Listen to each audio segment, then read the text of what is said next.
El Grupo Ramma realizó una expedición en el año 2002 a la Cueva de los Tallos. Entre sus integrantes participó Ricardo González, investigador del mundo intraterreno y ufólogo, quien escribió el libro sobre esta expedición titulado Encuentro cercano en la Cueva de los Tallos. Ricardo González explica en el libro que tras haber contactado él mismo junto al Grupo Ramma en el Monte Shasta con alienígenas de las Pléyades y los maestros ascendidos, les comunicaron que debían ir a la Cueva de los Tallos para tener contacto con los habitantes del mundo intraterreno y recibir información importante sobre los discos dorados y su importancia en el futuro de la humanidad. Según se cree, el mundo subterráneo posee leyes propias y no se adhiere a ningún grupo de contacto, tampoco responde a mandatos externos. Entre la información contenida en el libro dice lo siguiente: el espeleólogo argentino Julio Goyen Aguado, presente en las primeras expediciones a la Cueva de los Tallos, incluyendo la incursión ecuatoriano-británica, sostenía que la expedición de 1976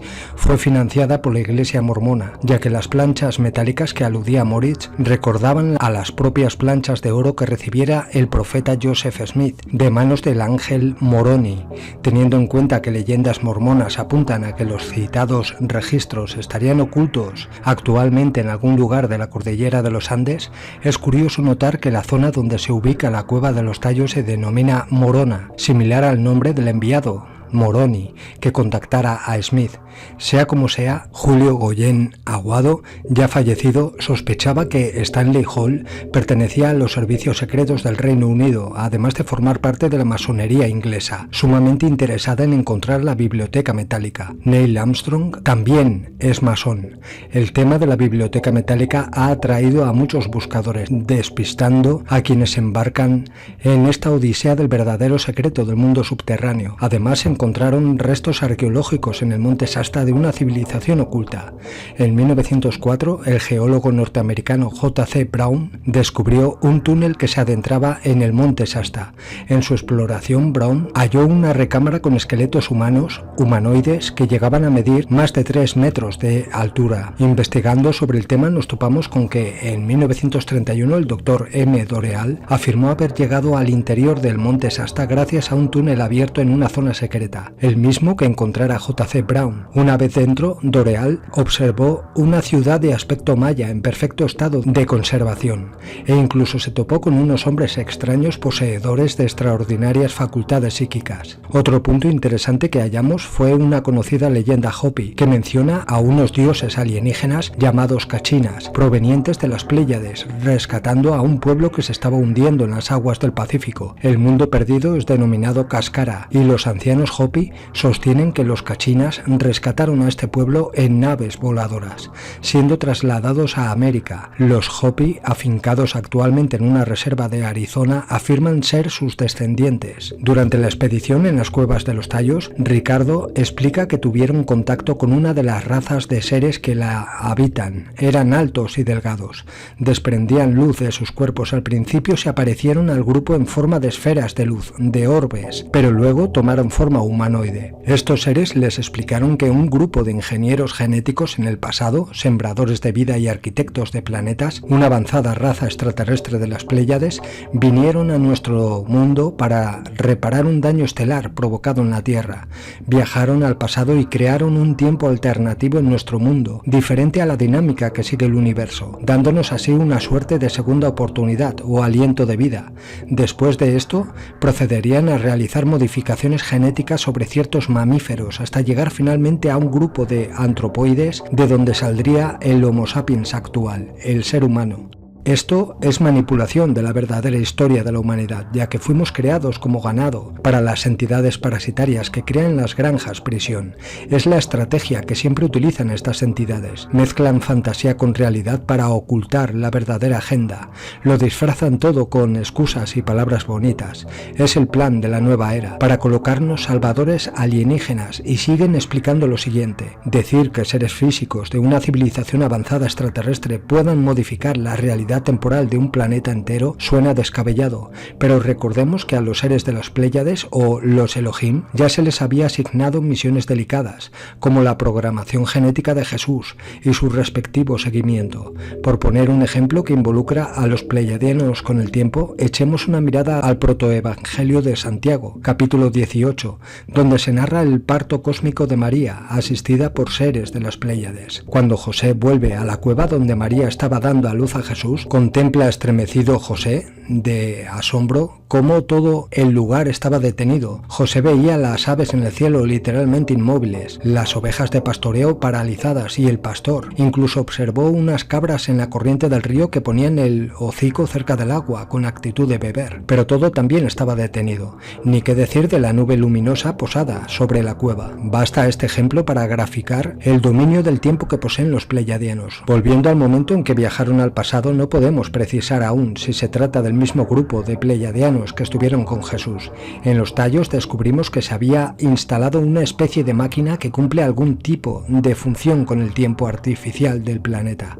Esta máquina habría sido depositada o quizás construida en nuestro mundo hace 100 millones de años, la fecha que eligieron estos seres antes de que ocurriese el gran impacto para crear un futuro diferente. La máquina desde luego está en el mundo subterráneo. Este ingenio extraterrestre se ubicaba en un principio en el ecuador terrestre. No en vano tuvimos que viajar a la mitad del mundo y llevar a cabo la expedición a la cueva de los tallos para empezar a develar su existencia. No obstante, la máquina ya no se encuentra en esta ubicación geográfica, por cuanto el planeta ha tenido más de un violento cambio de eje. Es decir, la ubicación actual de este secreto supremo es la Antártida. Ello podría explicar la sugerencia de los guías para realizar viajes a la Patagonia argentina, allí donde las leyendas ubican la perseguida ciudad de los Césares, que posiblemente guarda una conexión con un misterio de proporciones más gigantescas en el mismísimo polo sur del planeta. ¿Será por ello que durante la Segunda Guerra Mundial la Alemania nazi intentaba establecer una base de operaciones en la Antártida? ¿Se buscaba algo? Con los grupos de Bariloche,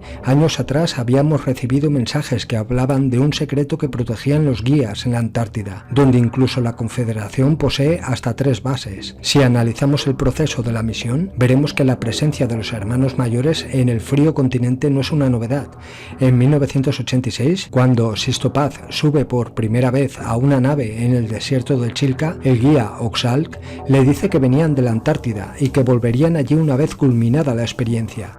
Lo que podríamos denominar como la máquina del tiempo existe y está en el sur del planeta. Se trataría de una tecnología viviente que cumplirá alguna función de marcada importancia cuando se produzca la conexión cósmica entre nuestro Sol local y el Sol central de la galaxia. El viaje a la cueva de los tallos también confirmó la existencia de otro de los 12 discos que, atados energéticamente al disco solar de Paititi, formarían una red de luz que sostendría al planeta vibratoriamente en el preciso momento en que se produzca el salto dimensional. Así, ahora reuníamos en la lista 8 de los 12 discos que se reparten en toda América. Uno en el Monte Shasta, en California, el otro en Ciudad Blanca, Honduras, Cueva de los Tallos, Ecuador, en Guatavita, Colombia, Lago Titicaca, en Bolivia, Atacama, en Chile, Talampaya, Argentina, Roncador, en Brasil.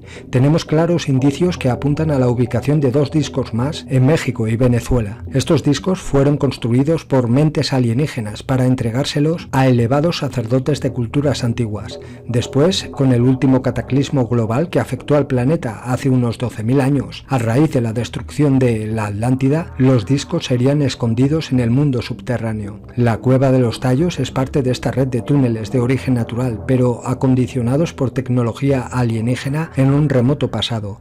Muchas de estas perforaciones en el interior del planeta con tecnología alienígena se deben a la investigación mineral y de metales por parte de estos seres. No es casualidad que la zona donde se ubica la cueva, la cordillera del Cóndor, sea rica en minerales y petróleo.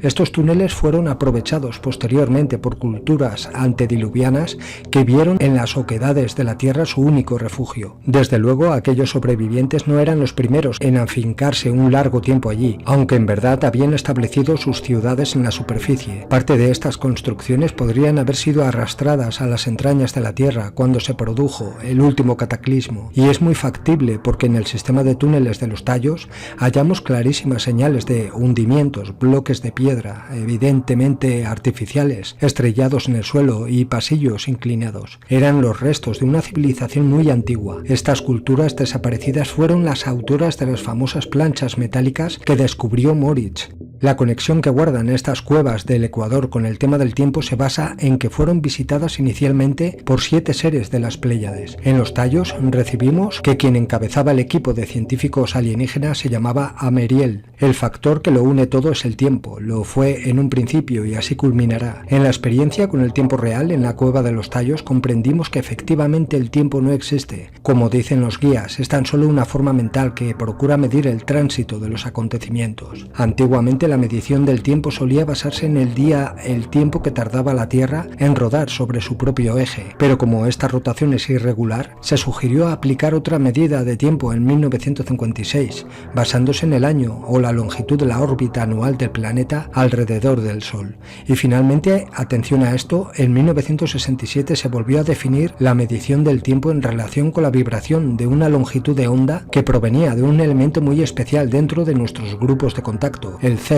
Y por supuesto que esto no es casualidad. En la conexión con el tiempo real sentimos que nuestros cristales de cesio fueron transformados y tal como anunciaran los guías, se había depositado en nosotros una energía similar en naturaleza a la que precedió el inicio del universo, el lugar adecuado para depositar. Aquella semilla que nos conecta y activa con el tiempo real no podría ser otra cosa que los cristales de cesio, que ahora empezaban a develar una función hasta ahora ignorada por nosotros, aunque investigando un poco encontramos indicios sugerentes. En el boletín número 31 del proyecto ETHIS se esgrime que los cristales de cesio se reciben como pirámides de base triangular y no cuadrada. Si esto es así, al entrelazarse en el astral de la persona que los recibió, se formaría una estrella tetraédica, una estrella de 6 puntas con 2 tetraedros que constituyen uno de los sólidos platónicos o figuras geométricas perfectas. Un investigador catalán de la mecánica cuántica ya ha sugerido que esta estrella tetraédrica es la única forma geométrica que anula el espacio-tiempo, y esta forma geométrica es la que precisamente tenemos activada astralmente en nuestro pecho. Los cabalistas asocian la estrella tetraédrica a la apariencia divina de un vehículo cósmico que puede conectar al ser humano con el universo. La denominan Merkaba, y esta forma se repite, por si fuera poco, dentro de nuestro organismo. Por ejemplo, nuestras células forman estrellas tetraédricas durante el proceso de la mitosis. Entonces, los cristales de cesio serían la llave que conecta al caminante rama con el tiempo real del universo. Por ello, los guías exigían que quienes viajaran a la cueva de los tallos contaran con la iniciación de los cristales de cesio. Obviamente ellos sabían lo que ocurriría en el oratorio de las caras. Para pensar un poco más en esto, cito a continuación un extracto del mensaje que recibiera Sisto Paz en Ecuador el pasado 10 de noviembre del año 2001. Como se podrá ver, los hermanos mayores ya empezaban a esbozar una función adicional de los cristales. Y dice lo siguiente: en cuanto a lo que nos preguntan sobre si hay un punto de conexión en vuestro cuerpo con el real tiempo del universo, les diremos que ciertamente esto es así, y se encuentra ligeramente por encima de vuestro plexo solar. Por ello se les ha hecho entrega de los cristales de cesio, que les ayuda a aumentar la predisposición para el tránsito dimensional, aprovechando la esencia de las energías del Sol central y canalizando la mutación de vuestro código genético, todo con miras a la apertura del puente de conexión entre los tiempos y la cristificación de la humanidad. El viaje a la cueva de los tallos había cumplido un importante objetivo. No solo tuvimos un acercamiento importante y directo con los guardianes del lugar, comprendiendo la historia de este enclave y su importancia para la misión. Además, habíamos dado un paso más en nombre de todos para vivir y sentir el tiempo real del universo. No es la primera experiencia que nos conduce a ello como movimiento de contacto, y tampoco la última. Bien sabemos que todo lo que vivimos en el mundo subterráneo es solo un esfuerzo más para llegar juntos al momento más importante y trascendental, el objetivo último del peregrino de la luz, preparar el camino para el retorno del Señor del tiempo. Pues bien, mi conclusión es que a las entidades controladoras les encanta jugar con sus víctimas, tanto mental como espiritualmente. Todo lo que explican en este libro es una maniobra de control mental, dan información tergiversada de la realidad, se colocan como dioses salvadores y marean a los contactados con mensajes endulzados de nueva era. El grupo Rama además es una secta que ha sido engañada por los alienígenas controladores.